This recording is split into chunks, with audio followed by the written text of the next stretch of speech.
My name is Ethan Miller. I'm 42, a staff engineer at Vertex Logic, a mid-sized tech company based in San Jose. I've been here since the early days, back when we were renting a cramped third-floor office in a building no one remembers the name of. 11 years, 3 COs, countless products launched and retired, and through it all I've stayed. Quietly, steadily, building the backbone that keeps this company running. I'm not the type to stir the pot. I don't speak in polished sound bites, I don't own the room. And I certainly don't play the politics. My job is to build the company's first distributed system, the real-time log processing pipeline, the back-end performance tracking tool. Most of them started in my notebooks, then made their way into code, then into production.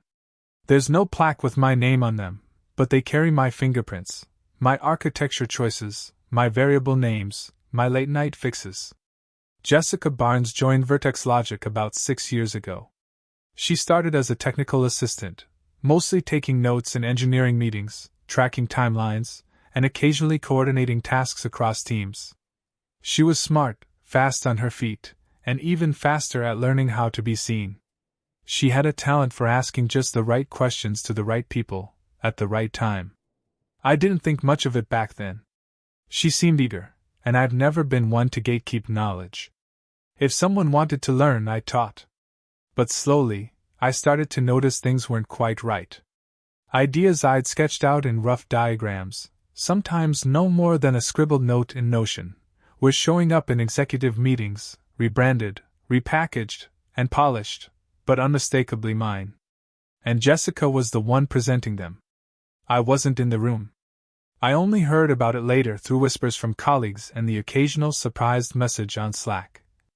"Hey Ethan, wasn't that your log routing system Jessica pitched today?" One time, I asked her directly after a team sync. "That design you showed, is that the draft I sent you last week?"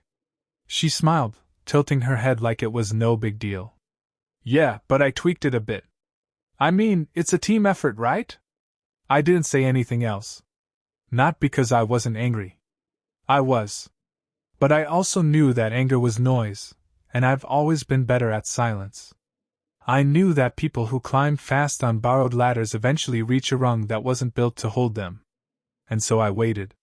What I didn't expect was just how high she'd climb, or how far she'd go to erase the ground I'd built beneath her. But like every system I've ever designed, everything leaves a trace. And I always keep my own logs. It started with an idea. Not a big one at first, just a side project I worked on during nights and weekends. For 3 months straight, I sketched, coded, tested. It was a log optimization system, something that could cut our infrastructure costs by nearly 40% without sacrificing performance.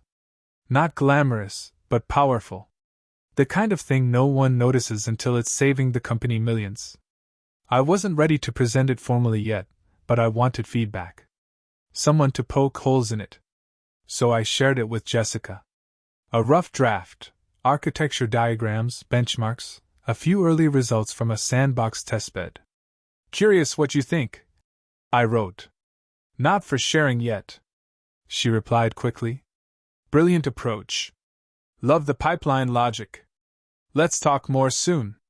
2 weeks later, she pitched it to the executive team. The exact system. My diagrams, my terminology, even some of the sample metrics I'd included as placeholders. Only this time, she called it a team-led innovation, part of her group's long-term initiative to modernize back-end operations. They ate it up. Within days, she was promoted to Director of Engineering. Her name was in the internal announcement, alongside phrases like visionary, cost-saving breakthrough, and leading the next evolution of our infrastructure. A week later, I was called into HR. Cold room, beige walls, generic empathy. The rep read from a printed sheet. "Ethan, it's been decided that your role no longer aligns with the company's strategic vision." I sat there for a second. No anger, no protest. Just a long, quiet breath. Then I stood up, nodded, and said, "Understood. But next Monday's gonna be interesting." Then I walked out, calmly. Because I wasn't done yet. I went home that evening without a word. No messages, no goodbye posts on Slack. Just logged off, shut my laptop, and drove. San Jose was unusually quiet for a Thursday night. I didn't go out, didn't tell anyone. Just brewed a coffee, sat down in my garage office, and pulled out the old hard drive. I've always had a habit: back everything up. Not just code, but context, emails, Slack threads, whiteboard sketches, audio recordings from brainstorming sessions. People call it paranoid. I call it engineering. So I started pulling files. First, the architecture draft, the original, dated 3 months ago, with versioned iterations. Then the git commit logs, showing my private branch activity over the past 6 months. Every commit had a timestamp. Every change was traceable. Then the emails. The one where I'd sent Jessica my prototype, clearly marked. Early stage, just between us for now. The one where she replied, "Amazing work. This could really change the game." And then, the Slack history. Our DM thread. She had asked about the Chardin logic. I'd explained. She'd praised it as elegant and efficient. That phrase would later appear, verbatim, in her executive deck. But the real kicker was the audio recording. 3 weeks before the pitch, we had a 30-minute brainstorm. I always record my technical deep dives, mostly for myself. In it, I walked her through the log routing strategy. She said, at one point laughing, "I'm honestly amazed how your brain works. I could never design something like this." Well, apparently, she changed her mind. Later that weekend, I received a message from a former teammate. Someone who transferred to another group but still kept tabs on engineering leadership. "Hey man, the stuff Jessica presented to NovaSync? That was your architecture, right?" NovaSync. The name dropped like a rock in my gut.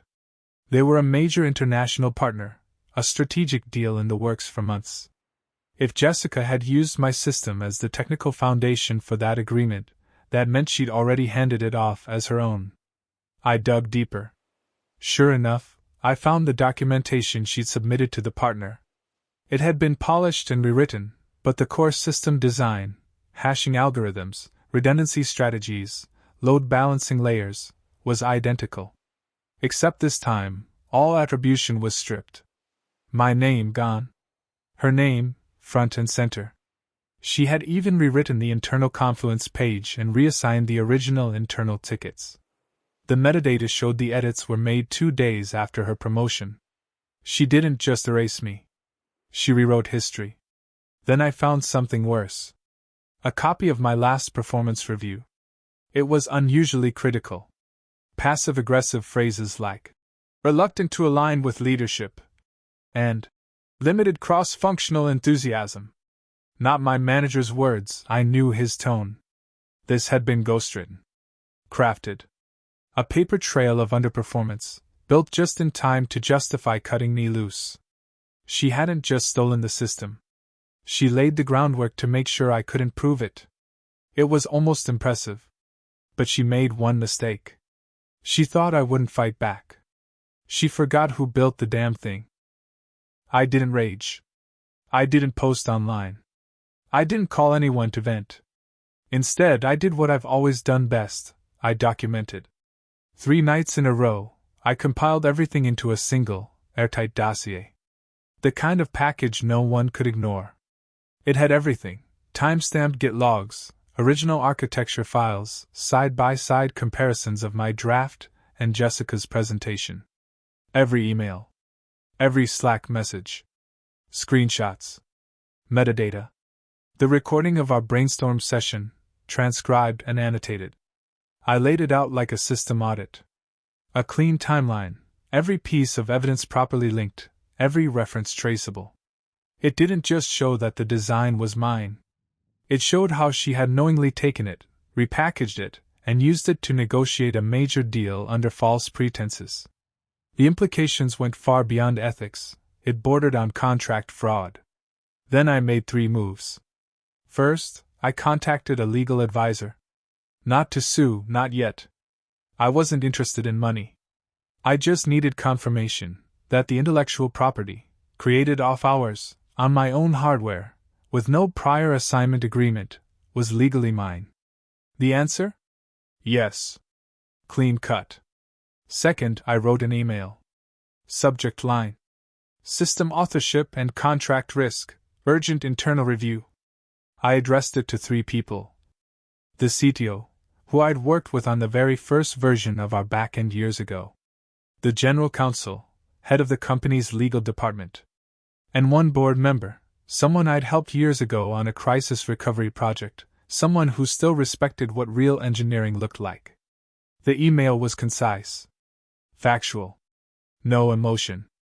Just a request for an internal review, with attached documentation and a simple note. This concerns system authorship and potential exposure related to ongoing partner agreements. Third, I scheduled the email. I didn't hit send right away. Instead, I queued it, set to go out automatically at 9:15 a.m. Monday morning. Why 9:15? Because that was when Jessica would be standing on stage, presenting my system to the entire company as her crowning achievement. A product launch live streamed across 2 continents. Cameras on. Investors watching. Partners in attendance. She wanted a show. Fine. She was going to get one. Monday morning arrived, quiet and unassuming. I didn't set an alarm. Didn't dress up. Just sat at my kitchen table with a cup of black coffee, my laptop open, the company live stream queued up in a second tab. 9 a.m. sharp, the internal broadcast began. The big product launch. Jessica walked on stage at headquarters, confident as ever. Crisp navy blazer. Subtle smile. Behind her, a massive screen lit up with the title. Project Aegis, a new era of scalable intelligence. I knew the system by another name. The name I gave it. She started talking about the challenges of log optimization, of how existing pipelines were costly and inflexible. Then came the solution. Her team's innovation. She walked the audience through the architecture layer by layer, citing improvements, benchmark numbers, uptime stats. I watched her hand gesture smoothly as she explained the modular ingestion engine and adaptive partitioning logic. She was good. Too good. But there was one thing she couldn't fake: the details. Midway through, the CTO, a man I hadn't spoken to in over a year, interrupted with a question. His tone was casual, but I recognized the undertone. Can you walk us through the logic behind the dynamic throttling algorithm? Specifically, how it avoids recursive overload under edge case spikes. Jessica paused. Just for a second. But it was enough. I checked the time, 9:15 a.m. Right on schedule, the email triggered. 3 inboxes lit up simultaneously at headquarters. One of them, CTO's, was mirrored on the screen behind her for a split second, part of a slide deck switch gone wrong. A small notification in the corner. Subject: System authorship and contract risk, urgent internal review. From Ethan Miller. The room shifted. Someone backstage must have clicked through the email. Suddenly, the live stream feed glitched, then switched to a black screen with an unexpected slide, a comparison chart. On the left, a document labeled Original Draft, EM, timestamp from 3 months ago. On the right, Jessica's proposal, identical in layout and language. Then came the transcript. My voice in the brainstorm recording. I'm thinking we route log traffic by functional domains instead of services. It'll reduce collisions and give us better isolation. Jessica's voice. That's brilliant. Honestly, I could never design something like this. It played loud. Clear. The audience went silent. On camera, Jessica's face froze, eyes scanning the room, lips slightly parted, searching for something to say. But nothing came. The CTO turned back to her. Calm. Controlled. But his words landed heavy. Care to explain this? There was no saving it. The email package had everything: timestamps, legal notes, metadata, even a short memo from a legal advisor confirming authorship ownership. The board, some watching live, some joining remotely, called for an immediate suspension of the NovaSync rollout. Legal risk had to be assessed. The partner was contacted. The live stream was quietly paused for technical difficulties. Jessica didn't speak again that day. And me? I closed my laptop, sipped my coffee, and went outside for the first time in weeks. The sun felt clean. Quiet. I didn't need to be in the room. I'd already written the script. The fallout was swift. By Wednesday, an internal ethics committee had been formed. By Friday, Jessica was placed on administrative leave, pending investigation. 2 weeks later, the announcement came, short, clinical. Jessica Barnes has exited the company, effective immediately, due to violations of internal conduct policies. No one mentioned the launch. No one mentioned the email. But everyone knew. I stayed quiet through it all. I didn't post a victory thread. Didn't leak anything to the press. Let the silence speak. The following Monday, I got a call from the CTO. He didn't waste time. "Ethan," he said, "we want you back. Principal engineer. Report directly to me. No more middle layers." I didn't say yes immediately. I didn't need the title. I wasn't interested in revenge or validation. What I wanted was structure. Integrity. Protection, not for me, but for the work. So I gave him my terms. First, authorship attribution on every system I architect. Formal, visible, and embedded in documentation, not buried in metadata. Second, a new contribution logging policy. Automatic tracking of who builds what, when, and how. Transparent. Immutable. Third, oversight of all core infrastructure decisions. Full architectural control. No rewrites without review. No repackaging without traceability. He paused, then said, "You'll have it." I returned the next week. No welcome parade. No announcement. Just a new badge. New title. And this time, no one tried to take credit for anything that wasn't theirs. Things were different now. Not louder. Just cleaner. Sharper. Like flipping a system into safe mode, stripped down, but unbreakable. I didn't come back to celebrate. I came back to build. Properly. A few days after I returned, a junior dev from another team messaged me. Kid I barely knew. Said he'd watched the whole thing unfold on the company grapevine. "Dude, you got her good." I stared at the message for a second. Thought about replying something clever. Something satisfying. Instead, I just typed. Didn't need to. I just showed them the real system. He left a thumbs up emoji. Didn't reply again. And that was enough. I wasn't looking for revenge. I didn't want her job. I didn't want the spotlight. All I ever wanted was for the system to run clean. Code doesn't lie. Logs don't forget. And the truth, if you give it enough time, will always execute. Exactly as designed.